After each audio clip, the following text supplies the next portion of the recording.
Hello everyone, welcome to my YouTube channel English literature zone. आज के video में हम लोग द डिस्टेंट विंडो, जो कि आशा पूर्णा देवी की काफ़ी फेमस प्ले है, उसके बारे में पढ़ेंगे। तो वीडियो शुरू करते हैं। वीडियो जो है काफ़ी इजी लैंग्वेज में होगा। वीडियो के थ्रू अगर आपकी हेल्प होती है, वीडियो आपके सिलेबस का है, तो प्लीज़ आप लोग वीडियो को लाइक करना, चैनल को सब्सक्राइब करना और कमेंट करके बताना वीडियो आपको कैसा लगा। तो वीडियो शुरू करते हैं।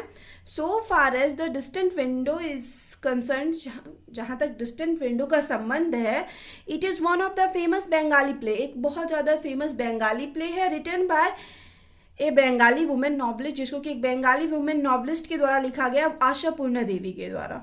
It was originally written in Bengali, इसको वास्तविकता में बंगाली में ही लिखा गया था, बंगाली लैंग्वेज में, बाय द पोइटेस, कवित्री यानी आशा पूर्णा देवी के द्वारा इनको बंगाली में ही लिखा गया था। बट लेटर, लेकिन बाद में, it was translated in English, इसको बाद में इंग्लिश में ट्रांसलेट किया गया बाय अनीमा बोस के द्वारा। इन बंगाली, बंगाली में it is written under the title Durer Jhala. Bengali में जब इसको लिखा गया तो इसका जो टाइटल रखा गया वो था डूरेर झाला। हियर डूरेर मीन्स डिस्टेंट, यहाँ डूरेर का अर्थ होता है distant, and jhala means window, झाला का अर्थ होता है window. The whole story of this play, इस प्ले की जो पूरी कहानी है, moves around with 4 major character, 4 major character के चारों ओर घूमती है। Parvati, Nandolal Rawat, Manas Mukherjee and Ramola. Parvati a sensible and strong women, Parvati जो कि एक सेंसिबल और स्ट्रांग वुमेन है, is the protagonist of this play, इस प्ले की प्रोटैगनिस्ट यानी मेन कैरेक्टर है। The play has total 17 chapter, और इस प्ले में जो है ना टोटल 17 चैप्टर है। और यहाँ एक चीज़ और याद रखिए कि ये जो मानस मुखर्जी है ना, उनको साहिब के नाम से इस नॉवल में, इस प्ले में जाना गया है। The author of this play, इस प्ले की जो ऑथर हैं आशा पूर्णा देवी, वो was a prominent Indian novelist, प्रमुख इंडियन नॉवलिस्ट थी। इन 1976 में she was awarded the Jnanpith award, उनको ज्ञानपीठ अवार्ड मिला है, and Padmashri award by the government of India, government of India के द्वारा इनको ये दोनों अवार्ड मिला है 1976 में। Her works have been amply translated into all major Indian language, जो भी इंडिया का जो प्रमुख लैंग्वेज है, मेजर लैंग्वेज है, उन सारे, लगभग सारे लैंग्वेज में उनके वर्क को ट्रांसलेट किया गया था, and of course into English, और ऑफ कोर्स इंग्लिश में भी किया गया था। Many of our novels and short stories have been made into memorable films and television series. ढेर सारा जो उनका नॉवेल्स है, ये शॉर्ट स्टोरी है, उन उससे है ना ढेर सारा मूवी और फिल्म भी बनाया गया, जो कि काफ़ी मेमोरेबल, यादगार मूवी और फिल्म बनाया गया। एवं his world famous works included, उनके जो वर्ल्ड फेमस वर्क्स में इंक्लूड है वो है बंगाली, मतलब नॉर्मली वर्क था तो इनका जो उसका जो टाइटल है वो भी बंगाली ही है। वो है प्रथम श्रुति, फिर है प्रथम प्रस्तुति, सुबर्णो लाटा, बकुल काठा, ये सब बंगाली प्ले है। तो ये सब, लेकिन इसको और भी लैंग्वेज में ट्रांसलेट किया गया, काफ़ी फेमस था। तो most of her work symbolizes as endless struggle, ज़्यादातर जो उनका वर्क होता है ना वो मतलब प्रतीक होता है, and endless struggle for women to achieve equal rights, मतलब उसमें ही दिखाया जाता है, उनके वर्क में वुमेन का स्ट्रगल दिखाया जाता है, संघर्ष to achieve equal right, it means वही equal right, it means man के बराबर इक्वल राइट्स के लिए इनके स्ट्रगल को दिखाया जाता है वुमेन्स के, मोस्टली इनके वर्क में। सी ऑल्सो वॉन ए साहित्य अकेडमी फेलोशिप इन 1994 में इनको साहित्य अकेडमी फेलोशिप भी मिला है। Story of this play starts with Parvati, इस नॉवेल की जो स्टोरी है वो पार्वती से शुरू होती है। She has married a Bihari man Nandolal Rawat, मतलब वो एक शादी करती है बिहारी मैन नंदोलाल रावत से। A man who is her father age, एक आदमी जो कि उसके पिता का एज का रहता है, पिता की उम्र का रहता है।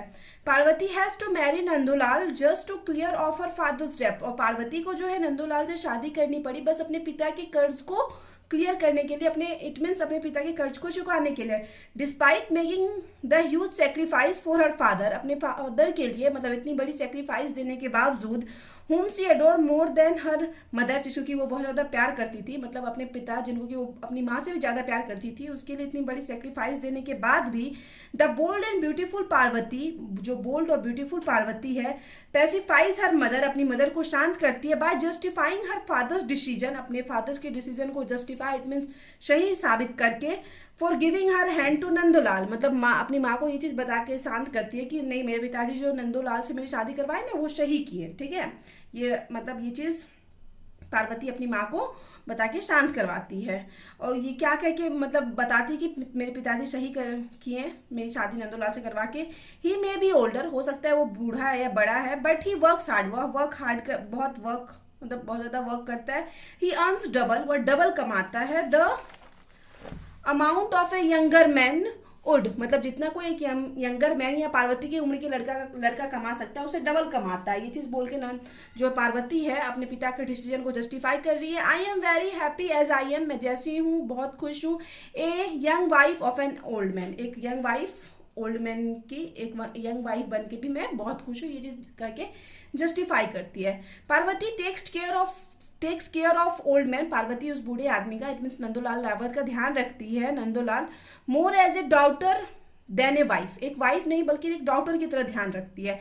ऑन वन ओकेजन, एक अवसर पे नंदोलाल फोर्सेस पार्वती, नंदोलाल क्या करता है पार्वती को फोर्स करता है to go the bungalow to take care of Manas Mukherjee, Manas Mukherjee के बंगलों पर जाने के लिए फोर्स करता है, टू टेक केयर, उनका ध्यान रखने के लिए।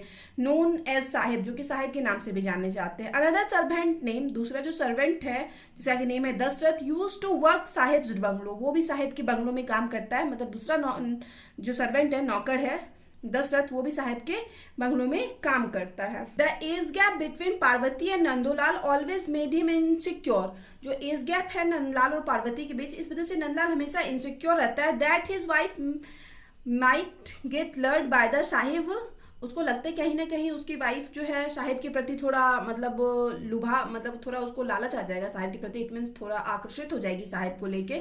While she was working for the ma'am Sahib who came to visit along with them, मतलब जो साहिब के साथ उनकी वाइफ मेम साहिब आई होगी है ना, तो उसके लिए पार्वती काम करते करते कहीं ना कहीं साहिब के प्रति अट्रैक्ट हो जाएगी, ऐसा नंदोलाल को लगता रहता है।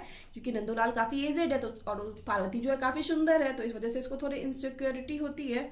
दाव, हालांकि it was Nandlal who sent Parvati to take care of the sahib, हालांकि यह वह नंदलाल ही है जो कि पार्वती को भेजा है साहिब की टेक केयर करने के लिए, ध्यान रखने के लिए। He was frantic more with insecurity than concern about the ma'am sahib not a accompanying the sahib, और जब उसको बहुत ज़्यादा मतलब बहुत ज़्यादा अजीब लगने लगता है, जब उस मतलब घबरा जाता है जब उसको पता चलता है कि मेम साहिब जो है ना एक कंपेनियन साहिब के साथ नहीं है, इट मीन साहिब जो है वो अकेले हैं, उनके साथ उनकी वाइफ नहीं है, तो वो और ज़्यादा मतलब घबरा जाता है ये चीज़ सोच के।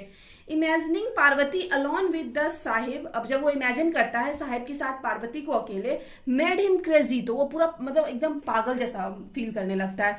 विथ सस्पिशन, वो भी संदेश है कि उसको पक्का लगता है कि पक्का कुछ ना कुछ वहाँ चल रहा होगा, वहाँ पार्वती अकेले है, तो ढेर सारा वो पागल जैसा मतलब एकदम संदेह से पागल जैसा बर्ताव करने लगता है। He always had the fear that, उसको हमेशा इस चीज़ का डर रहता था, that his wife would one day desert him, कि उसकी वाइफ एक दिन पक्का उसको छोड़ देगी, in lure of a better man, एक बेटर मैन की लालसा में, देन हिम, जो कि उससे अच्छा होगा। नंदोलाल फ्रीक्वेंट इनसिक्योरिटीज, और नंदोलाल का जो ये लगातार इनसिक्योरिटी था, they are reflected in her statement, वो दिखाई देता है उसके स्टेटमेंट में टू हिज वाइफ, जब वो अपनी वाइफ को बोलता है why did you marry me, कि तुमने मुझे शादी क्यों की, if I am an old, अगर मैं बहुत बूढ़ा हूँ तो, ये मतलब खुद ही इनसिक्योर होकर नंदलाल पार्वती को बोलता है।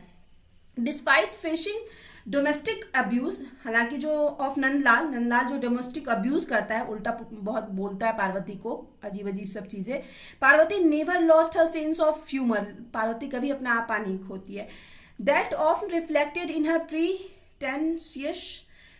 प्रिटेंशियस फ्लर्टेशन, जो कि उसके बिहेवियर, प्रिटेंशियस इट मीन्स एक तरह से धूर्त या दिखावा के लिए फ्लर्ट जो करती है ना, उस चीज़ में दिखाई देता है। डैट इरिटेट नंदलाल, मतलब वो दिखावा के लिए फ्लर्ट करती है, जो नंदलाल को बहुत ज़्यादा इरिटेट करता है। ठीक है, एक तो ये क्या कर रहा है, नंदलाल उसको बहुत ज़्यादा मतलब उल्टा पुल्टा बोलता है, कहीं ना कहीं उसके ऊपर कभी हाथ भी उठाता है, बट ये पार्वती क्या करती है, कभी अपना सेंस ऑफ ह्यूमर आपा नहीं खोती है, वो उल्टा क्या करती है, एक होता है चिढ़ाना, प्रिटेंसेस इट मीन्स एक तरह से झूठा कहानी बनाना, और फ्लर्ट करती है। दैट इरिटेट नंदलाल को इरिटेट करता है जो चीज़, ठीक है, क्योंकि वो मतलब इस तरीके का लाइन यूज़ करती है कि हाँ साहिब बहुत अच्छे हैं, मेरा बहुत ध्यान रखते हैं, तो इस तरह से ये सब चीज़ सुन के ये सब चीज़ सुन के नंदलाल और ज़्यादा इरिटेट हो जाता है कि ये लड़की क्या क्या बोल रही है। नंदोलाल बीटिंग हर अप, नंदलाल उसको पीटता भी है विद सस्पिशन, संदेह से। सी नेवर स्टॉप्ड हर प्रिटेंसेस फ्लर्टेशन, लेकिन फिर भी वो अपना वो जो झूठा कहानी जो बनाती है फ्लर्ट का, वो चीज़ रोकती नहीं है, वो मतलब उकसाने के लिए, नंदलाल को चिढ़ाने के लिए वो चीज़ कंटिन्यू रखती है। It was difficult to understand, यहाँ पे ये चीज़ समझना बहुत डिफिकल्ट हो जाता है। वॉट प्लेजर सी गॉट, की क्या प्लेजर, क्या खुशी मिलती है मतलब पार्वती को, by provoking her husband, frequently, कि वो अपने हस्बैंड को लगातार प्रवोक कर रही है, लगातार उकसा रही है। May be it gave a feeling of sweet revenge. हाँ, हो सकता है कि ये चीज़ कि वो अपने हस्बैंड को उकसा रही है, और एक रिवेंज वाला फीलिंग उसको मतलब लगता हो कि हम अपने हस्बैंड से बदला ले रहे हैं उसको इस तरह से डिस्टर्ब करके। तो हो सकता है इस वजह से वो करती होगी ऐसा। Parvati got the idea, Parvati के को एक आइडिया आता है टू गो टू साहिब, कि वो साहिब के पास जाती है and ask him for a job in Kolkata, और कोलकाता में उनसे जॉब के लिए पूछती है। साहब सेंड हर कोलकाता, साहब भी उसको कोलकाता भेज देते हैं to the house of Ramola, Ramola के घर फॉर ए जॉब, जॉब के लिए। Parvati change her name to Pahadi, Parvati अपना नेम चेंज करके पहाड़ी रख लेती है and work sincerely as a maid to Ramola, Ramola के लिए बहुत अच्छे से बहुत ज़्यादा डिवोटेड होकर काम करने लगती है। पार्वती कॉल्ड हर डीडी मोली, पार्वती जो है उसको डीडी मोली बोलती है रमोला को, ठीक है, मतलब बंगाली लैंग्वेज में यूज़ किया जाता है Didi Moli. Now Ramola could not imagine life without her, अब रमोला जो है, जो कि जिसकी मेड पार्वती है, इट मीन्स पहाड़ी जो अपना नाम चेंज किए हुए है, वो मतलब रमोला अपनी लाइफ इमेजिन भी नहीं कर सकती थी पार्वती के बिना। It was not just the efficiency in her work, यह इसलिए नहीं था कि वो अपना काम बहुत अच्छे से करती है, but her ability to add a personal touch to everything, लेकिन उसकी ये योग्यता कि वह खुद को मतलब सारा कुछ को अपना बना लेती थी। इट मीन्स जो भी काम करती थी अच्छे से तो करती थी, लेकिन मतलब सब कुछ में एक अपना टच छोड़ देती थी कि मतलब उसके जैसा कोई कर ही नहीं सके, या फिर तो वो अपनापन वाला जो उसका टच था ना, इस वजह से अब मतलब रमोला की लाइफ जो है पार्वती के बिना इम्पॉसिबल हो चुकी थी।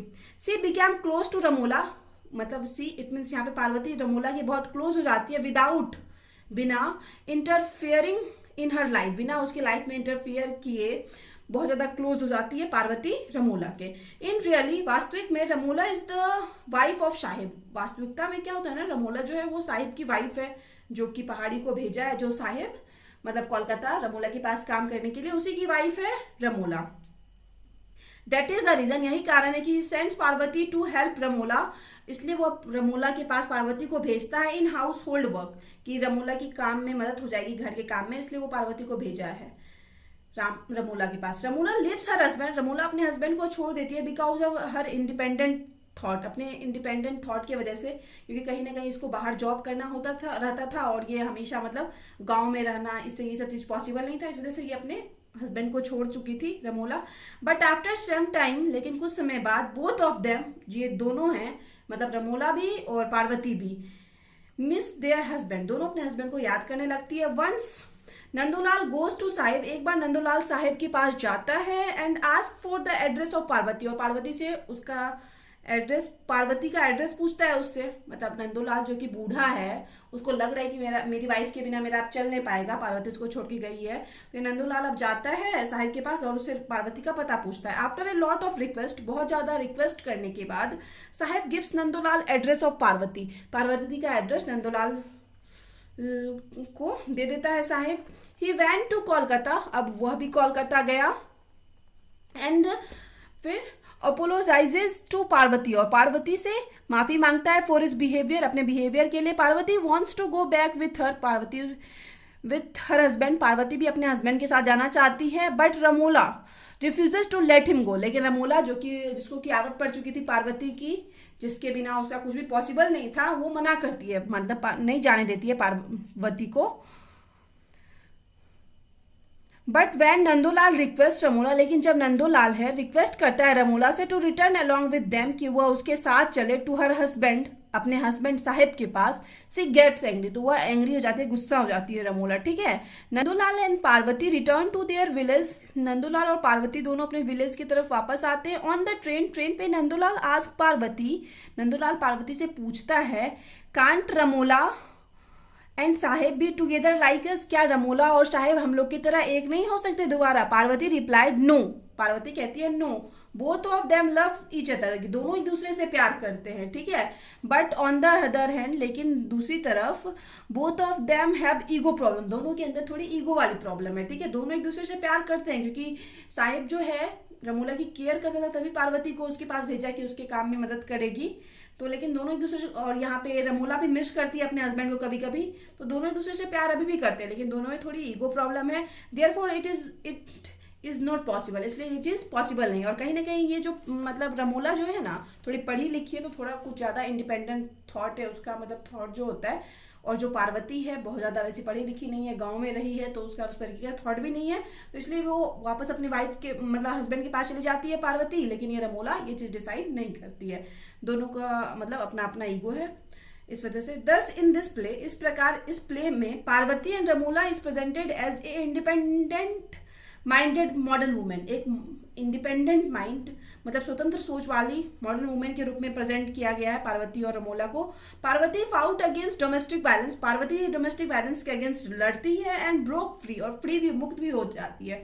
हाईवर हालांकि her sympathy for her disabled man, हालांकि उसकी जो सिंपैथी है उसके डिजेबल मैन इट मीन्स उसके हस्बैंड के लिए, अयोग्य हस्बैंड के लिए, and her decision to again repair her marriage, और उसका जो डिसीजन है कि फिर से अपनी शादी को ठीक करेगी, raises a volley of fresh question, मतलब ढेर सारा फिर से क्वेश्चन अराइज कर देता है, ढेर सारा क्वेश्चन कि क्यों वो ऐसा, कि क्या नंदलाल उसके साथ फिर से ऐसा बिहेवियर नहीं करेगा, क्यों उसको अपने पति का मतलब ऐसा बिहेवियर के बाद भी अपने पति का याद आता था। तो ये सब ढेर सारा क्वेश्चन उस टाइम अराइज होता है, डेट रिमेन अनआंसर, जो कि इस प्ले के थ्रू अनआंसर्ड ही रह जाता है।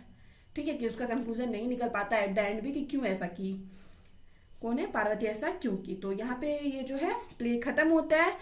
और वीडियो के थ्रू अगर आपकी हेल्प हुई, वीडियो आपके सिलेबस का है, तो प्लीज़ आप लोग वीडियो को लाइक करना, चैनल को सब्सक्राइब करना और कमेंट करके बताना वीडियो में कैसा लगा। मिलते हैं नेक्स्ट वीडियो में नेक्स्ट टॉपिक के साथ।